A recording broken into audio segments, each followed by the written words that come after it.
Welcome, everybody, to I'll Hang Up and Listen live during closing time here at Fatty Beer in Lancaster, our premier sponsor of Two Goalies One Mic, and, of course, our post-game show here at I'll Hang Up and Listen. Again, brought to you by Fatty Beer, 8 different Western locations with over 300 beers to choose from. Make sure you go check them out. Of course, now that the Stanley Cup Finals are over, a lot of baseball left to be played. Always something to watch sports-wise, or just go there for happy hour, live music, trivia, entertainment at all 8 locations. Make sure you check them out. And, of course, Buffalo Logo Apparel, one of the premier spots to get all of your locally designed Buffalo sports apparel needs, whether it's your shirts, your hats, your hoodie. You might get your Lindy Ruff T-shirt, the RJ snapback hat, lots of stuff on our end that we're pumping out on all their handles. And then just a lot of cool Bill stuff, some golf polos. Just make sure you go check them out at Buffalo Logo Co. on Instagram, Twitter, and Fatty Beer on Instagram and Twitter as well. The Florida Panthers find a way to scratch and claw their way to a Stanley Cup victory after blowing a 3-0 series lead. Your first initial thoughts, Hurls? The Panthers kind of looked like the team that they did through the first 3 games and how they have even playing against the Sabres in really crucial games down the stretch the past couple seasons. They're known for their forecheck. They're known for their ability to clog up the neutral zone and play sound defensively. And aside from that first goal where they, again, somehow let the Oilers behind them for their 5th breakaway goal of the series, they completely shut the game down. Connor McDavid, the best player in the world, the Conn Smythe winner on the losing team for the first time since 2003, was virtually non-existent tonight. I think, had 2 shots on goal and was basically shut down completely. And you add Leon Draisaitl to that, who didn't have a goal in the series. They obviously let the Oilers back into the series, and that was largely on the back of McDavid getting 4 points in 2 straight games. But in Game 6 and Game 7, he had 0 points, and that really speaks to the team defense of the Panthers and their overall game plan. And they did exactly what they needed to do when they needed it most, and they won a 2-1 hockey game in Game 7 and against a very gifted Edmonton Oilers team. So it was really impressive. How about the fact that I'm pretty sure, I have to look at the numbers, but did Connor McDavid play that entire third period?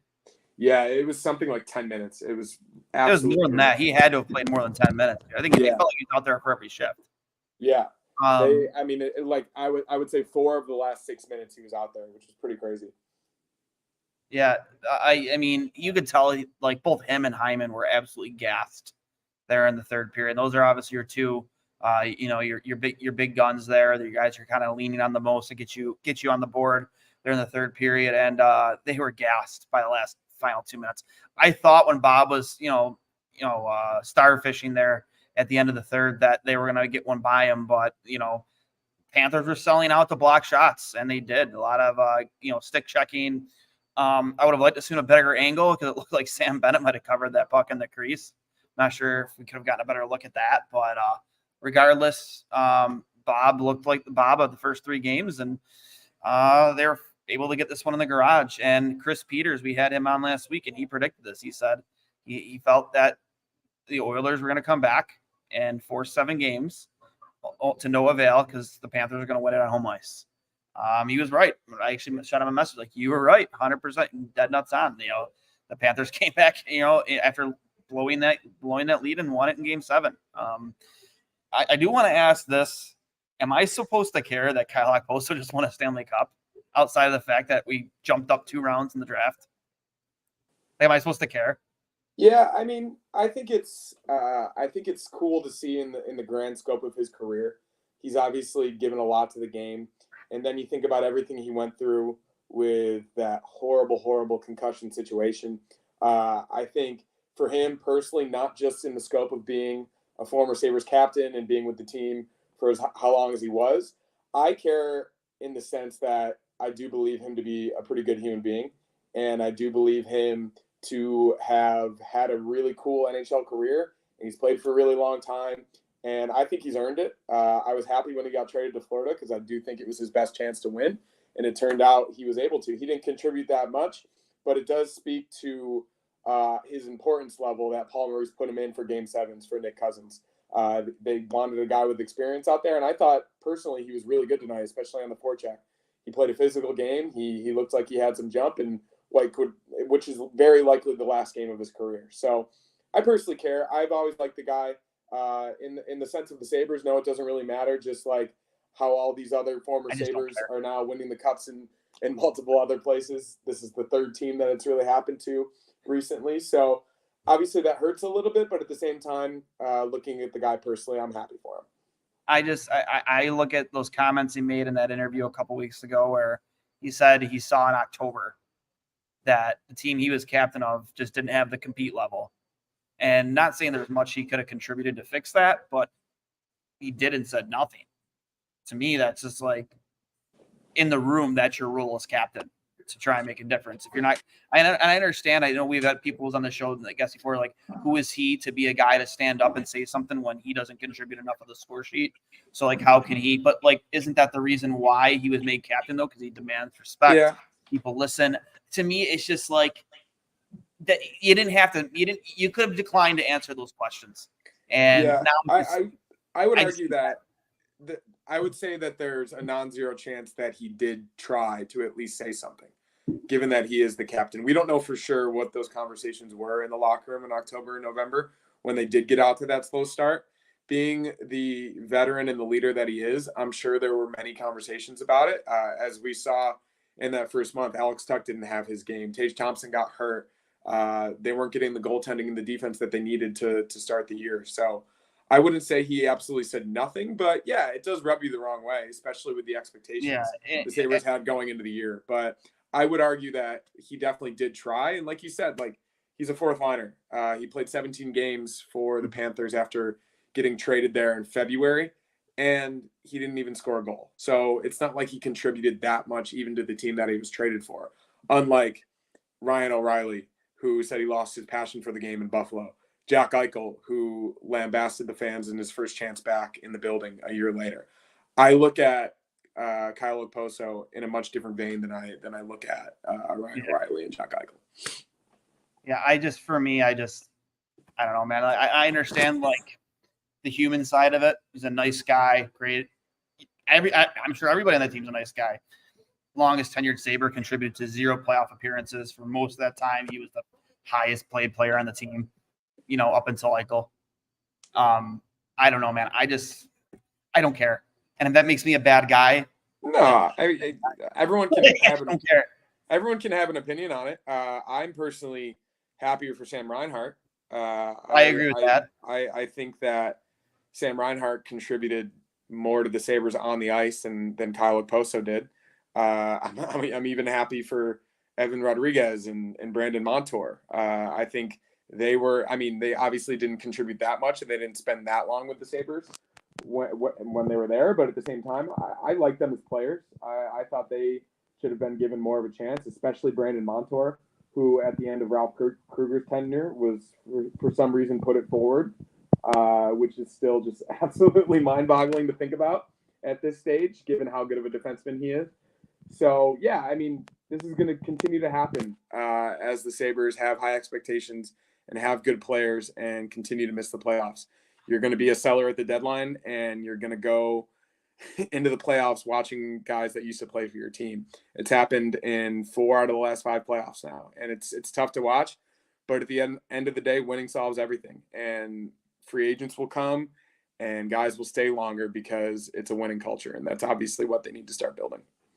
Yeah, I guess I can agree to that extent. Your thoughts on that big trade today? That was interesting timing. 20 minutes before Game 7 of the Stanley Cup Finals. Sure. I can't believe that news came down when it did. A friend of mine made a point that it appeared that Allmark did not waive his no movement clause to go to LA, but he did for Ottawa. I'm not sure if that's entirely what exactly happened, but it seems strange that he would want to go to a team in the same division, to a team that has, in the Senators, for people that don't know, Allmark was traded to the Senators. It just doesn't seem like the best move for his career.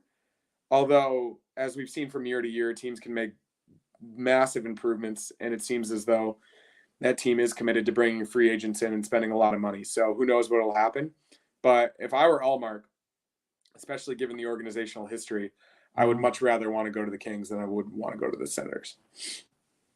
I agree. I liked your, like I said, I liked your little tweet earlier. Real clever. The quote tweet. It was, I'm going to name this guy the Titanic because you can't get him out of the Atlantic. That's funny. That was a good one.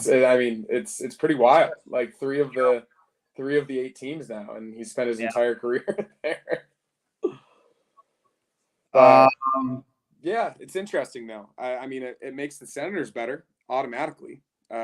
He's a very good goalie, and they haven't had consistent goaltending in a really long time, probably since Craig Anderson. So it's not great news for the Sabres. No, staying in the Atlantic is not great news.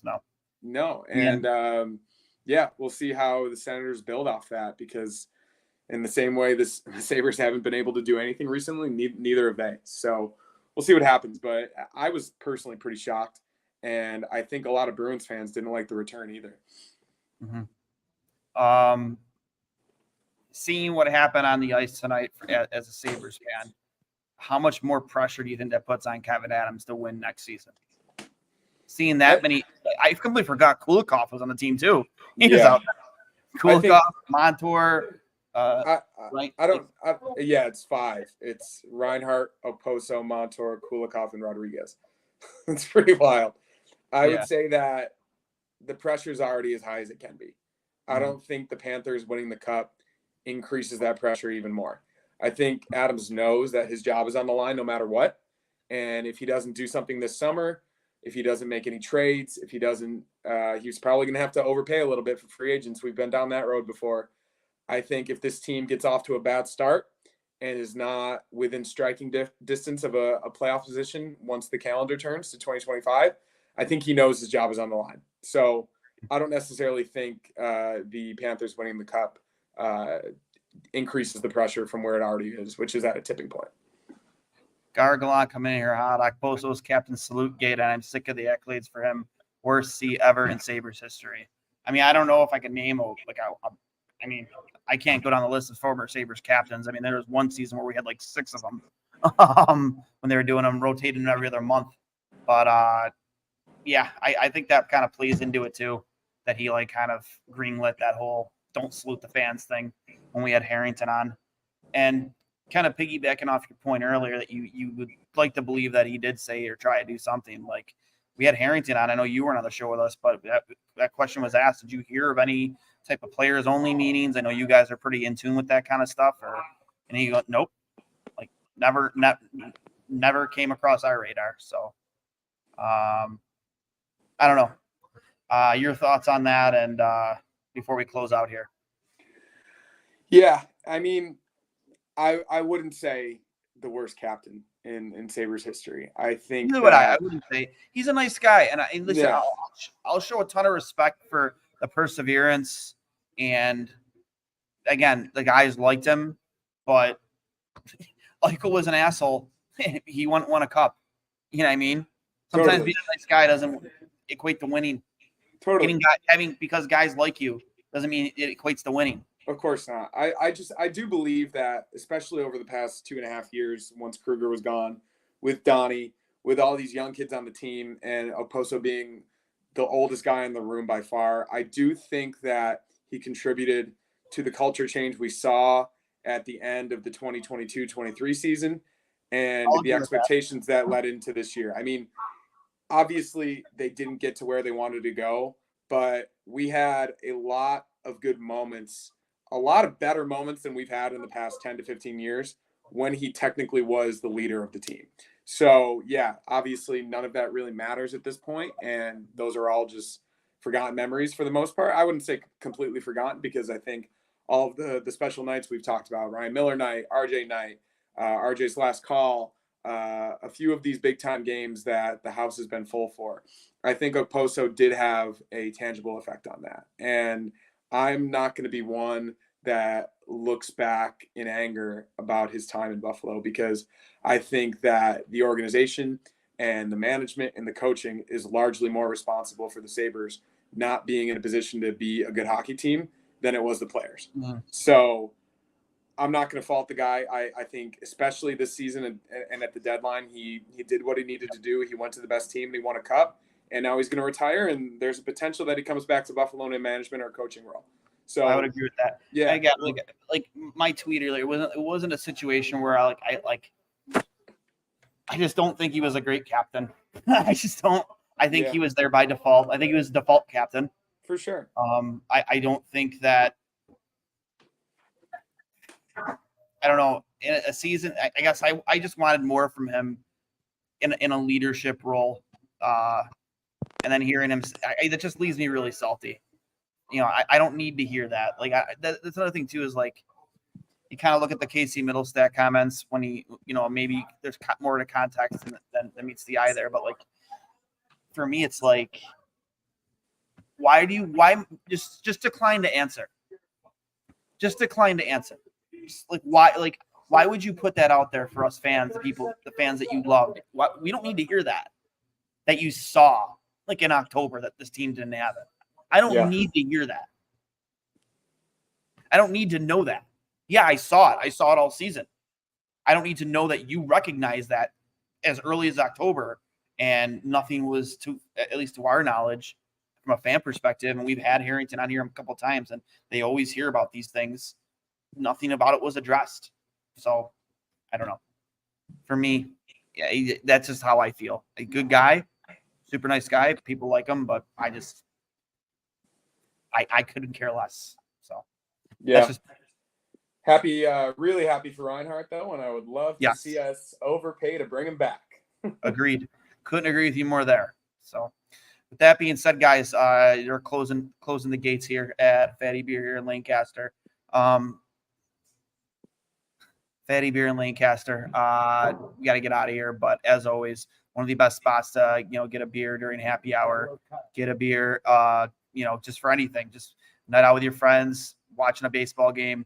Again, not a lot going on summer sports wise, but training camp's right around the corner.